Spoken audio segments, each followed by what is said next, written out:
Team ಇಂಡಿಯಾದಲ್ಲಿ ಇರೋದು star cricketers. ಹೊಡಿಬಡಿ ಆಟಕ್ಕೆ ಎಲ್ಲರೂ ಫೇಮಸ್. ಆದ್ರೆ ಒಂದೇ ಒಂದು ವೀಕ್ನೆಸ್ ಅಂದ್ರೆ ಸ್ಪಿನ್ನರ್ ಏನಾದ್ರೂ ಎದುರಿಗೆ ಬಂದ್ರೆ ಸಿಕ್ಕಾಪಟ್ಟೆ ನರ್ವಸ್.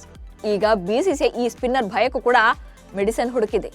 ಬಾಂಗ್ಲಾ ಸರಣಿಯ ಮೊದಲ ಪಂದ್ಯಕ್ಕೆ ಟೀಮ್ ಇಂಡಿಯಾ ಬಲಿಷ್ಠ ತಂಡ ಪ್ರಕಟಿಸಿದ ಬೆನ್ನಲ್ಲೇ ಬಿಸಿಸಿಐ ಪ್ರಾಕ್ಟೀಸ್ಗೂ ಕೂಡ ಡೇಟ್ ಫಿಕ್ಸ್ ಮಾಡಿದೆ. ಹಾಗೆ ಸ್ಪಿನ್ ವೀಕ್ನೆಸ್ಗೂ ಕೂಡ ಮದ್ದರಿಯೋಕೆ ತೀರ್ಮಾನ ಮಾಡಿದೆ. ಬಿಸಿಸಿಐ ಸ್ಪಿನ್ ಬಾಲ್ ಎದುರಿಸಲು ಮಾಡ್ತಿರೋ ತಂತ್ರ ಏನು? ಬಾಂಗ್ಲಾ ಸರಣಿಗೂ ಮೊದಲೇ ನಡೆಸಿದ ಸ್ಟ್ರಾಟಜಿ ಏನು? ಟೀಮ್ ಇಂಡಿಯಾಕ್ಕೆ ಶಕ್ತಿ ತುಂಬಲು ಬಂದ ಮಿಸ್ಟರಿ ಮ್ಯಾನ್ ಯಾರು ಅನ್ನೋದನ್ನೇ ಹೇಳ್ತೇನೆ. ನಾನು ಶಾಂತ. ನೀವು ಸುದ್ದಿಯಾನದ ಸಬ್ಸ್ಕ್ರೈಬರ್ ಆಗೋದಕ್ಕೆ ಮರಿಬೇಡಿ. ಟೀಮ್ ಇಂಡಿಯಾ ಮತ್ತು ಬಾಂಗ್ಲಾದೇಶದ ನಡುವಿನ ಟೆಸ್ಟ್ ಸರಣಿಗೆ ಕೌಂಟ್ ಡೌನ್ ಶುರುವಾಗಿದೆ. ಸೆಪ್ಟೆಂಬರ್ 19ರಿಂದ ಚೆನ್ನೈನ ಚಪಾಕ್ನಲ್ಲಿ ಮೊದಲ ಟೆಸ್ಟ್ ಪಂದ್ಯ ಸ್ಟಾರ್ಟ್ ಆಗಲಿದೆ. ಲಂಕಾ ಎದುರು ಸೋತ್ರೂ ಕೂಡ ಬಾಂಗ್ಲಾ ಎದುರು ಬೀಳಬಾರದು ಅನ್ನೋ ಕಾರಣಕ್ಕಾಗಿಯೇ ಬಲಿಷ್ಠ ತಂಡವನ್ನೇ ಸೆಲೆಕ್ಷನ್ ಕಮಿಟಿ ಪ್ರಕಟ ಮಾಡಿದೆ. ಟೆಸ್ಟ್ ಸರಣಿಯನ್ನ ಸೀರಿಯಸ್ ಆಗಿ ತೆಗೆದುಕೊಂಡಿರುವ ಟೀಮ್ ಇಂಡಿಯಾ ಅಭ್ಯಾಸ ಶಿಬಿರ ಕೂಡ ಆಯೋಜನೆ ಮಾಡಿದೆ. ಸೆಪ್ಟೆಂಬರ್ 13ರಿಂದ 18ರವರೆಗೆ ಅಭ್ಯಾಸ ಶಿಬಿರವನ್ನ ಬಿಸಿಸಿಐ ಆಯೋಜಿಸಿದೆ. ಈ 5 ದಿನಗಳ ಕ್ಯಾಂಪ್ಗಾಗಿ ಸೆಲೆಕ್ಷನ್ ಕಮಿಟಿ ಮಿಸ್ಟರಿ ಸ್ಪಿನ್ನರ್ ಒಬ್ಬರಿಗೆ ಬುಲಾವ್ ನೀಡಿದೆ. ಆತ ಬೇರೆ ಯಾರೂ ಅಲ್ಲ, 21 ವರ್ಷದ ಹಿಮಾಂಶು ಸಿಂಗ್. ಮುಂಬೈ ಮೂಲದ ಆಫ್ ಸ್ಪಿನ್ನರ್ ಆಗಿರುವ ಈ ಹಿಮಾಂಶು ದೇಶಿ ಕ್ರಿಕೆಟ್ನಲ್ಲಿ ಮಿಂಚು ಹರಿಸಿದ್ದಾರೆ. ಇಂಟ್ರೆಸ್ಟಿಂಗ್ ಅಂದ್ರೆ ಅಶ್ವಿನ್ ರಂತೆಯೇ 6 ಅಡಿ 4 ಇಂಚು ಎತ್ತರವನ್ನು ಹೊಂದಿದ್ದಾರೆ. ಇವರ ಬೌಲಿಂಗ್ ಆಕ್ಷನ್ ಕೂಡ ಸೇಮ್ ಟು ಸೇಮ್ ಅಶ್ವಿನ್ ರಂತೆಯೇ ಇದೆ.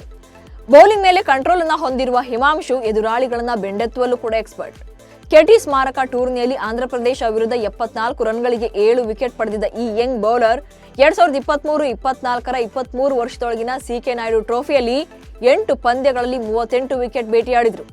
ಈತನ ಬೌಲಿಂಗ್ಗೆ ಬೆರಗಾಗಿರುವ ಅಜಿತ್ ಅಗರ್ಕರ್ ಟೀಮ್ ಇಂಡಿಯಾದ ನೆಟ್ ಬೌಲರ್ ಆಗಿ ಕರೆತಂದಿದ್ದಾರೆ. ಹಿಮಾಂಶುವನ್ನ ಟೀಮ್ ಇಂಡಿಯಾ ಪ್ರಾಕ್ಟೀಸ್ ಕ್ಯಾಂಪ್ಗೆ ಕರೆತರೋಕೆ ಪ್ರಮುಖ ಕಾರಣ ಟೀಮ್ ಇಂಡಿಯಾ ಬ್ಯಾಟರ್ಗಳನ್ನ ಕಾಡುವ ಸ್ಪಿನ್ ವೀಕ್ನೆಸ್.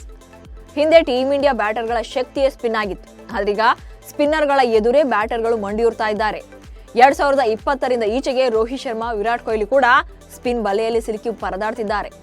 2020ರಿಂದ ವಿರಾಟ್ ಕೊಹ್ಲಿ ಸ್ಪಿನ್ನರ್ಗಳ ಎದುರು ಆಡಿದ 31 ಇನ್ನಿಂಗ್ಸ್ಗಳಿಂದ 680 ರನ್ ಗಳಿಸಿದ್ದು ಬರೋಬ್ಬರಿ 21 ಸಲ ವಿಕೆಟ್ ಅನ್ನು ಒಪ್ಪಿಸಿದ್ದಾರೆ.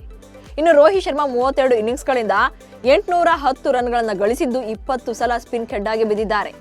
ಈ ರೀತಿ ಸ್ಪಿನ್ ಬಲೆಗೆ ಸಿಲುಕಿ ರೋಕೋ ಔಟ್ ಆಗಿದ್ದು ಕೇವಲ ವಿದೇಶದಲ್ಲೇ ಅಲ್ಲ, ಭಾರತದಲ್ಲಿ ನಡೆದ ಪಂದ್ಯಗಳಲ್ಲೂ ಕೂಡ ಸ್ಪಿನ್ ಬೌಲರ್ಗಳಿಗೆ ತತ್ತರಿಸಿದ್ದಾರೆ ನಮ್ಮ ರೋಹಿತ್ ಶರ್ಮಾ ಮತ್ತು ವಿರಾಟ್ ಕೊಹ್ಲಿ. ಇನ್ನು ಲಂಕಾ ಸರಣಿಯಲ್ಲಿ ಸ್ಪಿನ್ ಎದುರು ಟೀಮ್ ಇಂಡಿಯಾ ಪರದಾಟ ಮಾಡಿದ್ದನ್ನ ಯಾರು ಕೂಡ ಮರೆಯೋಕೆ ಸಾಧ್ಯನೇ ಇಲ್ಲ. ಈ ಸರಣಿಯಲ್ಲಿ ಟೀಮ್ ಇಂಡಿಯಾದ ಘಟಾನುಘಟಿ ಬ್ಯಾಟರ್ಗಳು ಸ್ಪಿನ್ನರ್ಗಳ ಎದುರು ರನ್ ಗಳಿಸೋಕೆ ಪಟ್ಟ ಕಷ್ಟ ಅಬ್ಬಬ್ಬ ಅನ್ನಿಸುವಂತಿತ್ತು. ಸ್ಪಿನ್ ಬಲೆಗೆ ಬಿದ್ದ ಬ್ಯಾಟ್ಸ್ಮನ್ಗಳು ಟೀಮ್ ಇಂಡಿಯಾ ಸೋಲಿಗೆ ಕಾರಣವಾಗಿದ್ರು. ಆದ್ರೀಗ ಆ ತಪ್ಪು ಮರುಕಳಿಸದಂತೆ ಎಚ್ಚರ ವಹಿಸಿರುವ ಬಿಸಿಸಿಐ ಯುವ ಸ್ಪಿನ್ನರ್ಗೆ ಬುಲಾವ್ ನೀಡಿದೆ. ಹಿಮಾಂಶು ಸಿಂಗ್ ಪ್ರಾಕ್ಟೀಸ್ ಕ್ಯಾಂಪ್ ಅನ್ನ ಸೇರಿಕೊಂಡಿದ್ದಾರೆ. ಬಿಸಿಸಿಐನ ಈ ಐಡಿಯಾ ಹೇಗಿದೆ ಅನ್ನೋದು ಗೊತ್ತಾಗಬೇಕು ಅಂದ್ರೆ ಬಾಂಗ್ಲಾ ಸರಣಿವರೆಗೂ ಕಾಯಲೇಬೇಕು. ನಮಸ್ಕಾರ.